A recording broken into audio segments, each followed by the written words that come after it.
Hello, I'm Margot Lindgren, and along with Robin Morrow, I welcome you to our IBBY Australia presentation and insight into silent books. In this short session, we'll put these books into context. We'll also share some new titles you might like to explore for your own collection. We have sent you a book list, so there is no need to rush to record the details of the books we are talking about today. This presentation is timed to coincide with the IBBY Travelling Exhibition of Silent Books, which has arrived in Australia for the first time. This exhibition has already been on display at the State Library of Queensland and will be at Lost in Books Fairfield, New South Wales over the coming weeks. More about that later. I'll now hand over to Robin Morrow. I have always loved words, and words have shaped my life as a reader and a teacher, a bookseller and a critic. But in my bookselling days, I became enthralled by the many wonderful picture books that were emerging, and I learned some of the art of close looking at illustrations. And then I found myself teaching courses in visual literacy, learning a lot, of course, from other people. Picture books had broken away from their origins as illustrated stories in which the pictures were the junior partner to the text. Children were becoming increasingly skilled at reading the language of pictures, sometimes more rapidly than adults for lots of reasons, some obvious. Where the Wild Things Are, published in 1963, helped to prepare the way for wordless books.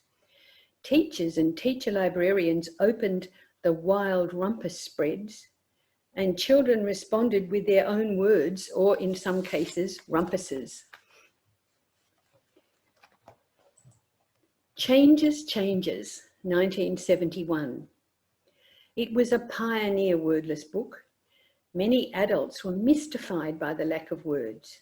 Sometimes they would come to us at the counter of the bookshop and say, "This copy has the words missing."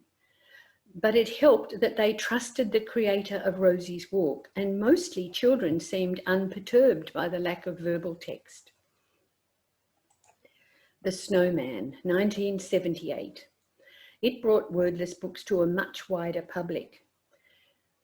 Adults had at first been reluctant to buy a book that they didn't know how to turn into a bedtime story. And apparently thousands of copies were sitting in the publisher's warehouse until the film was made, when it became a runaway or melt-away success. And in Australia, Sunshine, 1981, won the UK Mother Goose Award, and later it won the CBC Picture Book of the Year. It won our hearts with its affectionate observation and recording of a small child's start to the day. And Jan Ormerod made skillful use of conventions from cartoons and stagecraft, such as here in this spread, where the little girl's movements cannot be contained within the framing rectangles. 10 years later, Jeannie Baker's Window was the CBC winner. It has the very different and characteristic Jeannie Baker aesthetic, the use of collage, the clever viewpoint looking out from the domestic interior, and a much longer time frame than the Ormerod books, as Window measures the passing of years with birthday cards. And in 2007 came The Arrival. Sean Tan's magnum opus tells a similar story to The Snowman, about a person arriving into a strange culture and learning through trial and error and friendship how to survive in it. This book stretched the limits of the wordless book with its 128 pages and multiple stories embedded within the framing story. And it teases readers because it's a wordless book, but of course it is all about language. And in 2011 came Mirror. With this book, Jeannie Baker devised an innovative format. The two stories of A Day in a Young Boy's Life are wordless, but they are designed to be read, one as in Arabic and one as in English. The book embodies the principle of the medium is the message, telling its story not only through pictures, but also through the book's tangible qualities. I love the paradox of this book, that in a time of e-books and online reading, Mirror showcases the constructedness of the book and the drama of the turning page, one of the great secrets of all picture books. IBBY Italia launched its project Silent Books from the World to Lampedusa and Back in 2012. This was in response to the waves of refugees who were arriving on Lampedusa, the Mediterranean island. This project involved creating the first library on that island and calling on IBBY sections throughout the whole world to nominate silent books from their country, and then setting up an exhibition in Rome of the selected titles. I'm very proud that Australia was quick to submit books for that first round of submissions, and we've continued to contribute to these exhibitions. We paused only to argue with Deb Soria and others in Italy that these books are not silent. When you're opening up one of these books with a child, the child, of course, does not remain silent. And these slides show the Australian books which have been selected for the Lampedusa project and are now part of that permanent exhibition in Rome. It's sad that both Gregory Rogers and Mel Tregonning had died before their books were selected. Australia has not submitted any titles recently, so we send a message out to Australian publishers and to the creators of our picture books. We need some more local wordless picture books. And before handing over to my colleague Margot Lindgren, may I leave you with one thought that I've become more obsessed about recently, perhaps. A strength of wordless books is that they are not prescriptive. They open up possible readings rather than closing down readings. So I'd like you to beware of videos of readings which can limit the books to the words of one interpreter, usually an adult, telling you what their reaction to the pictorial story is and limiting that for other readers. So just bear that in mind, I think. Thank you very much. And now it's Margot to tell you about some new books.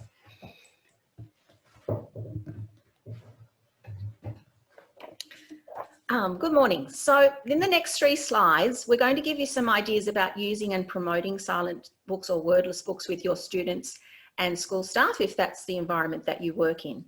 As part of the Silent Books project, IBBY Italia have compiled 10 tips for reading silent books in a community that doesn't speak a common language. They're very practical tips and you can find them on the IBBY.org web pages. IBBY Sweden have also produced a booklet which gives some really good ideas about how to use silent books with children. The booklet is called Silent Books, a handbook on wordless picture books, packed with narrative power. So I think we're emphasising today that these really are amazingly strong stories, really strong narratives, and I love the way the title of that little booklet includes the word narrative power. So that can be downloaded from the IBBY.org, totally free, just for you to use. I also sent you a link to my blog post, which includes links to those publications. So as you can see here, there's a little statement. I've just taken 3 ideas from someone who just expressed it well, that silent books are wonderful for reluctant readers. Nothing is right or wrong, and your enthusiasm when you share the book with a child may give them the confidence to tell their own version of the story. And while I would say you can share a silent book with a large group of children, it's a really powerful tool when there's just 1 or 2 students or your own child sitting close beside you. The other thing in a silent book is time to look at the illustrations and see those little details. And then take your time to do subsequent reading, because silent books always lend themselves to further discoveries. The art is giving the message, and the message has many layers. Silent books, as we've talked about when we talked about Where the Wild Things Are, often are noisy and demand participation. Later in this presentation, I'm going to mention a book called The Midnight Fair. It's a very noisy, silent book, which is a funny juxtaposition of ideas. This quote comes from New Zealand. This IBBY exhibition that we're lucky enough to be hosting in Sydney was actually in New Zealand very, very early last year before the COVID lockdowns. And this emphasis that I've emphasised here, it doesn't matter what language or languages you're speaking, was actually the reason the IBBY Silent Collection was put together. There's no barriers to sharing these books, and in the case of the IBBY collection, with refugee children from all around the world. Here are 4 older titles which are in print that you might consider adding to a school library collection if you haven't already. You may already be aware of David Wisner. He's got lots of fabulous books. I especially love Flotsam. I hope the book Red intrigues you. You can read more about Red, the Red book, and the sequel, which is below it there, on my blog. I Walk with Vanessa was published in 2018, and I highly recommend this for all primary school libraries, even probably junior high. It's an especially powerful story about the power of one individual and the strength that comes from community. Vanessa is new to the school and she is treated very badly by another child, but his actions are witnessed. The young observer does not stay silent, however. She enlists the help of every child in her school, and they gather together and walk with Vanessa. This book is sure to generate a lot of discussion with one reading companion, but also with a class group. These 3 are fairly new, but I especially wanted to mention Over the Shop, which has just been released in Australia. It's illustrated by one of my favourite illustrators, Chen Leng, who also illustrated Shelter by Celine Clare. Shelter is not a wordless book, it's just a book I constantly refer to. Over the Shop was written by John Arno Lawson, and as you can see in the corner, I've put an image of footpath flowers because a lot of people will be familiar with that book. And you may notice that we've got 2 names on the front cover of this book. We've got a writer and we've got an illustrator. We just wanted in this presentation to leave you to think about the conception of creation of such books. It's interesting that it's a collaboration between an author and illustrator when there is no written text. On this slide, you can see some other very new wordless titles. If you work with older students in a high school, I would definitely recommend The Wanderer. I think your art teacher would be especially appreciative of you sharing this book. It is amazing. And as we saw with The Arrival, this is a really long wordless book. So The Arrival had more than 100 pages. The Wanderer has 96 pages. Migrants, you'll see on the publisher site, it lists for young children aged 5 to 9, but I actually think it's for much older children. It is quite a dark book. There is a skeleton that represents death. So it's a book to have a look at and decide if it's suitable for the students you're working with. There is a review of this book in Magpies that came out this week, and you can see some reservation by the reviewer about the age group, the intended age group. I also included I think I gave you a link to some detailed teacher's notes for migrants. So if you are using it with a class.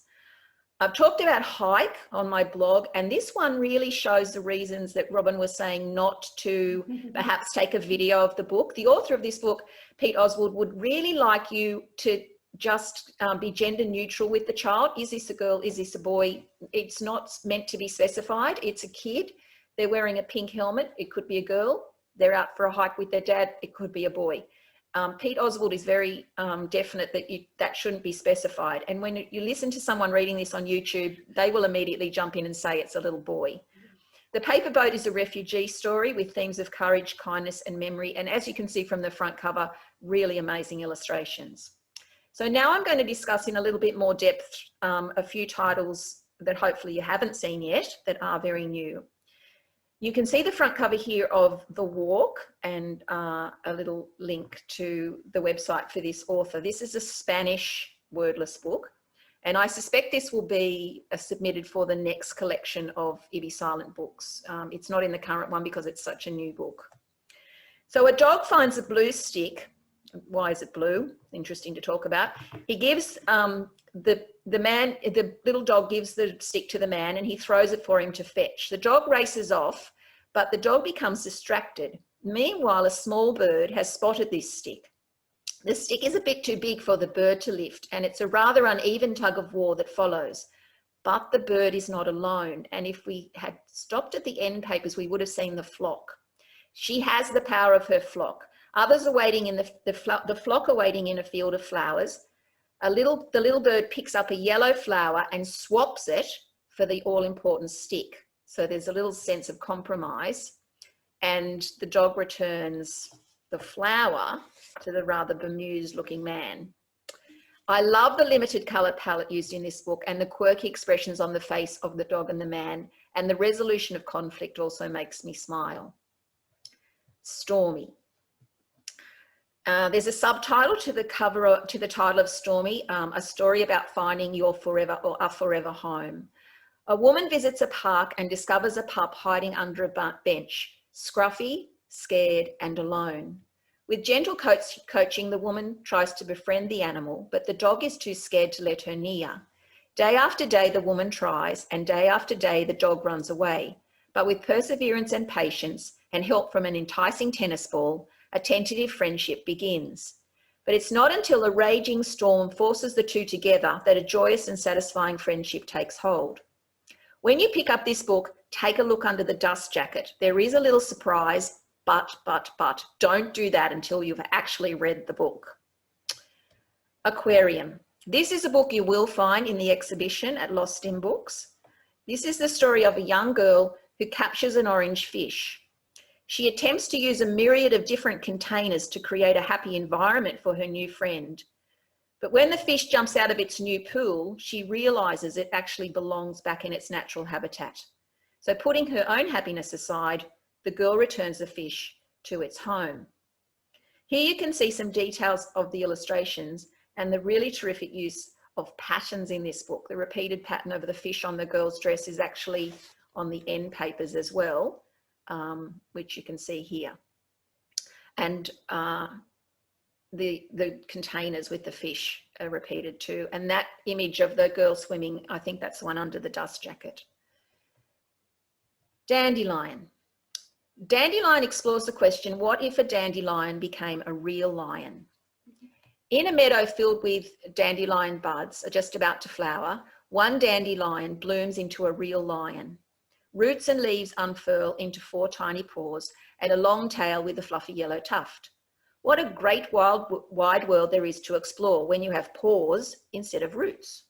There are fast trains to ride, regal ships to sail, and cities with lights as bright as the dandelion's field in full bloom. But will a real lion ever be content to going back to being a rooted dandelion? I especially love this image, which may give your young reading companion a jolt of surprise, to see the dandelion is not actually the size of a lion. In fact, he can only manage one small piece of popcorn. Here's the Midnight Fair, which I mentioned previously. This book is noisy, but also quiet, riotous, but also pensive. When night falls and the fair is empty, something unexpected happens. Wild animals emerge from the trees. A brave raccoon pulls a lever and the roller coaster and rides explode back into bright neon life. Now it's time for the woodland creatures to have some fun. And you get the feeling that they've probably done this before. Take a minute to have a look at this view of the cup and saucer ride. It may be one that you recall from your visits to the fair. I love the perspective in this picture. The final scenes are perfect as we see the wolf at the edge of a lake releasing a goldfish, which he won earlier in the evening at the ring toss booth. This really makes you think about the previous scenes where we have watched the forest animals cavorting like humans around the fair. This is the scene that made this book truly special for me. We would like to thank you for your interest in our presentation and hope you can visit Lost in Books over the coming weeks to see the full collection of 67 silent books from 16 countries around the world. Thank you.